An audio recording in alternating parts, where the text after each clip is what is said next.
ओ भाई, श्रद्धा कपूर ने तो स्त्री 2 में आग लगा दी, एकदम पैसा वसूल पिक्चर है।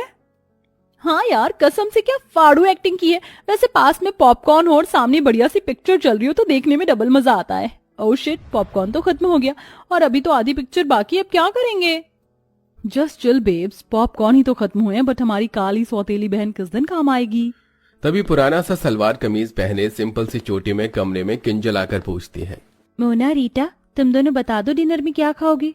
देखो मोना, हमारी प्यारी काली बहन की उम्र कितनी लंबी है, नाम लेते ही हाजिर हो गई। किंजल, जाओ और जाके हमारे लिए पॉपकॉर्न ले आओ। पर रीटा, एक तो पहले ही डिनर के लिए इतनी देर हो चुकी है, रात के 11 बज रहे हैं। अगर इस टाइम तुम दोनों पॉपकॉर्न खाओगी तो फिर रात का डिनर किस टाइम में करोगी। ये सुनते ही दोनों गोरी सौतेली बहनें गुस्से में लाल पीली हो जाती हैं। अबे ओ फटे दूध की फफूंदी सी शक्ल वाली बहन जी, तेरा काम सिर्फ हमारा ऑर्डर मानना है, ऑर्डर देना नहीं, समझी। अब जा जल्दी और पॉपकॉर्न ला। और रही बात डिनर करने की, तो वो हम अपने टाइम पर ही करेंगे, रात के 1 बजे। अब दफा हो यहाँ से, काली गुलाब जामुन। रंग वाली थी, इसीलिए घमंडी मिजाज की थी। वहीं किंजल काली और बदसूरत थी, लेकिन उसका दिल हीरे की तरह था। मगर हर दिन ही उसे अपनी सौतेली माँ और बहनों के ताने सुनने पड़ते थे। मोना रीटा, ये लो तुम्हारे पॉपकॉर्न, अब बता दो डिनर में क्या खाओगी। ऐसे करो, आज हमारे लिए कैप्सिकम की सब्जी, जीरा राइस, शाही पनीर, कढ़ाई पनीर बनाना। ये तो रहा मेरा। मैं डिनर में वेज पुलाव खाऊंगी चिली चटनी के साथ। हमारी ये पिक्चर खत्म होने से पहले हमारा डिनर हमें परोसा हुआ मिल जाना चाहिए, शार्प 1 बजे। ठीक है, मिल जाएगा। किंजल जल्दी से रसोई में आकर डिनर बनाना शुरू करती है, तो वहीं दोनों सौतेली गोरी बहनें मस्ती मार कर पिक्चर देख रही थी। ऐसा करती हूँ, 2.5 घंटे में मैंने दोनों को डिनर नहीं करवाया तो वो कल की तरह ही करेंगी। नहीं नहीं, जल्दी कर किंजल। देखते देखते घड़ी की सुई 1 पर आ जाती है, लेकिन दोनों सौतेली बहनों को डिनर परोसने में किंजल को 2 मिनट लेट हो जाता है, तो दोनों अकड़ जाती हैं। तुमने हम दोनों को 2 मिनट लेट डिनर दिया है, इसकी पनिशमेंट मिलेगी। लो खाओ खाओ, बहन के हाथ से खाने से प्यार बढ़ता है। नहीं नहीं मोना, मुझे क्षमा कर दो, कल से बिल्कुल देर नहीं होगी, मैं तुम दोनों को टाइम से डिनर करवाऊंगी। बोलते बोलते किंजल की आंखों से डर के मारे आंसू छलक पड़ते हैं। मैंने कहा खाओ। मोना भाप निकलता खाना उसे खिला देती है। खाना काफी ज्यादा गर्म होने की वजह से बेचारी किंजल का मुंह जल जाता है। फिर मोना रीटा डिनर करते करते रात के 1 से 2 बजा देती हैं। किंजल झूठी प्लेट उठाकर किचन में आ जाती है और बिलख बिलख कर रोने लगती है। हे भगवान, तूने मुझे कैसी जिंदगी दे दी है, अपने घर में मैं नौकरानी हूँ। रोते रोते वो किचन में ही चटाई डालकर सो जाती है। तभी सुबह के 5 बजते माँ प्रेरणा किचन में धमक पड़ती है और लात मारकर जगाती है। अरे ओ काली कलूटन, चलो जल्दी से। लेकिन जब किंजल नहीं जागती तो मोना रीटा भरी बाल्टी का पानी डाल देती हैं, जिससे वो घबरा कर उठ जाती है। हे भगवान जी, ये मुझ पर पानी किसने डाला। ये शुभ काम हमने किया है। मोना रीटा, ये क्या बदसलूकी है, किसी सोते हुए इंसान के साथ इस तरह से पेश आना, जबकि तुम दोनों ने देखा था कि रात को मैंने तुम दोनों को 1 बजे डिनर करवाया था। उसके बाद सोते सोते मुझे 2-3 बज गए थे। ये सुनते ही प्रेरणा अपनी गोरी सुंदर बेटियों की साइड लेते हुए बोलती है। अरे ओ कोयला खादान, मैं देख रही हूँ कि तेरी ये कैची जैसी काली जुबान कुछ ज्यादा ही चलने लगी है। उठ और नाश्ता बना, समझ गई। जी माँ। आधी अधूरी नींद में ही बेचारी किंजल उन्हें नाश्ता करवाती है और फिर पूरे घर में झाड़ू पोछा लगाती है। तभी पिता देव घर लौट आता है, तो दोनों सौतेली बहनों की शक्लें बन जाती हैं। आगे पिताजी, अब शुरू हो जाएगा दोनों बाप बेटी का मेलो ड्रामा।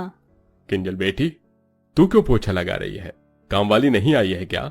वो पापा। तभी बात काटती हुई प्रेरणा बीच में बोलती है। अरे देव जी, वो आज ना तुलसी की तबीयत ढीली हो गई थी, इसलिए आई नहीं। मैंने तो बोला था किंजल को कि मैं कर लूंगी, ला दे मेरी बच्ची, तू नाश्ता कर। वैसे आप ऐसे अचानक से कैसे आ गए, कोई खबर भी नहीं दी, ना कोई फोन कॉल किया। वो 1-2 दिन की छुट्टियां मिली थी, इसलिए चला आया किंजल को देखने। पापा, आपको तो किंजल दीदी के अलावा हम दोनों दिखते नहीं, थोड़ा प्यार हमें भी दे दीजिए, आफ्टर ऑल हम आपकी बेटी हैं। हाँ जानता हूँ। देव अक्सर काम के सिलसिले में महीने महीने बाहर रहता था, इसलिए उसे इस बात की कानों कान खबर नहीं थी कि उसकी दोनों सौतेली बेटियों ने किंजल को नौकर बनाकर रखा था।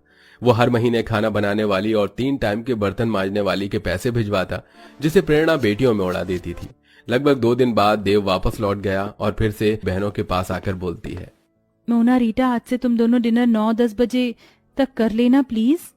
तो आंखें चढ़ाकर दोनों ने ठाए से कहा। मगर वो क्यों भला? क्योंकि कल से मेरी परीक्षा शुरू हो रही है, तो मुझको पढ़ाई भी करना है। क्यों रे जली भरते की शक्ल वाली, तुझे क्या लगता है कि तू पढ़ लिख कर कलेक्टर बन जाएगी? बेलिनी तुझे रोटी आई हैं।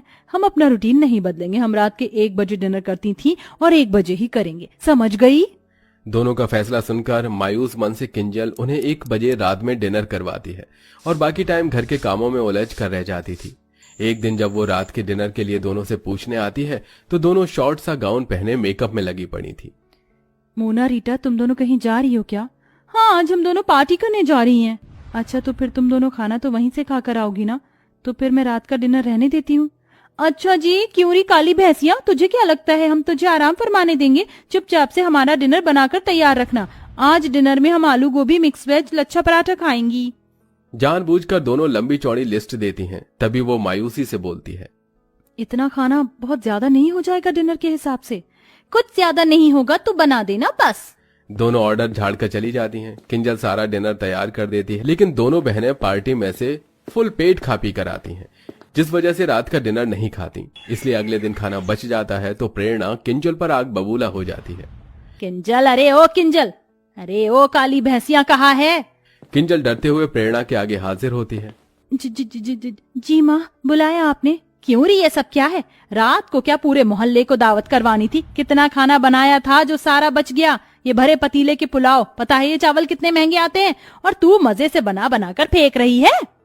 माँ, मेरी इसमें कोई गलती नहीं है। मोना और रीटा ने कहा था बनाने को, और दोनों कल बाहर से ही खाकर आई थी तो डिनर नहीं किया। ये सुनकर दोनों सौतेली बहन शातिर तरीके से सारी बात उस बेचारी पर ही थोप देती हैं। ओ, कितनी झूठी और मक्कार है ये। माँ कसम से हमने तो बोला भी नहीं था डिनर बनाने को, अपने मन से बनाया। ये सुनकर प्रेरणा किंजल को बहुत पीटती है। माँ, मत मारो ना माँ। बहुत चर्बी बढ़ गई है तुझको शाही पकवान खाकर। आज से तेरा खाना बंद, अब केवल तुझको सूखी रोटी मिलेगी बस। इस तरह गलती न होने के बाद भी अब किंजल सारा दिन किसी कोल्हू के बैल की तरह काम करती और दोनों सौतेली बहनों को उनके मन मुताबिक रात के 1 बजे डिनर करवाती, जिससे उसका शरीर बहुत ही कमजोर पड़ जाता है। अरे ओ बहन जी, ये कैसी काली दाल बनाई है तूने, अपनी सूरत के जैसी। अब कौन खाएगा इसको? सब्जी भी एकदम बीमारों वाली बनाई है। रुक जा तू। गुस्से में मोना उसके बाल पकड़ लेती है, जिससे वो चक्कर खाकर बेहोश हो जाती है। उसी टाइम आधी रात को पिता देव घर लौट आता है और बेटी की बिगड़ी हालत देखकर आपा खो देता है। किंजल बिटिया उठना, आखिर तुम दोनों ने क्या किया है इसके साथ? देव डॉक्टर को बुलाता है। जहां एक तरफ डॉक्टर उसकी जांच पड़ताल करते हैं तो वहीं दोनों सौतेली बहनों की आंत सूखी जा रही थी। देखिए, इनके शरीर में बहुत सारे पोषक तत्वों की कमी है। इन्होंने काफी दिन से सही ढंग से खाया पिया नहीं है और इन्हें नींद की भी शिकायत है।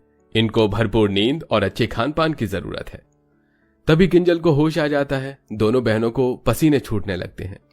अब तो ये पिताजी के आगे सब बोल देगी, हमारी वाट लगा देगी कि हम इससे रात के 1 बजे डिनर बनवाते हैं।